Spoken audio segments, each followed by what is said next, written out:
The occupancy and light data logger can be used in the field settings to gather information about the occurrence of a particular type of energy conservation behavior, which is light switching.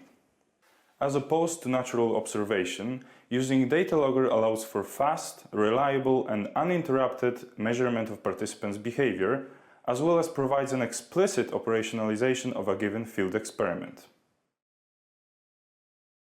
To begin, connect the logger via USB cable to the computer by plugging the larger end of the USB interface cable into a USB port on the computer, and the smaller end of the USB interface cable into the port on the device.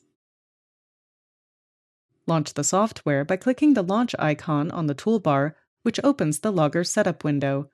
Enter a name for the launch. Select the light sensor.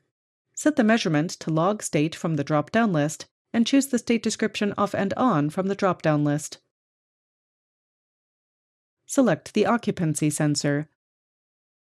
Set the measurement to log state from the drop-down list, and choose the state description unoccupied-occupied from the drop-down list.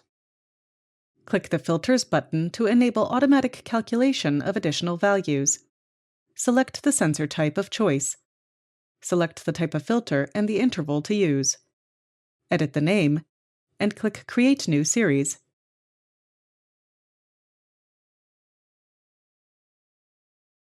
Select drop-down menu choices, then click Done. Click the Advanced button to access the sensor properties. Select the light sensor. Select Set to Maximum Sensitivity for Calibration, and click the Save button. Select the occupancy sensor.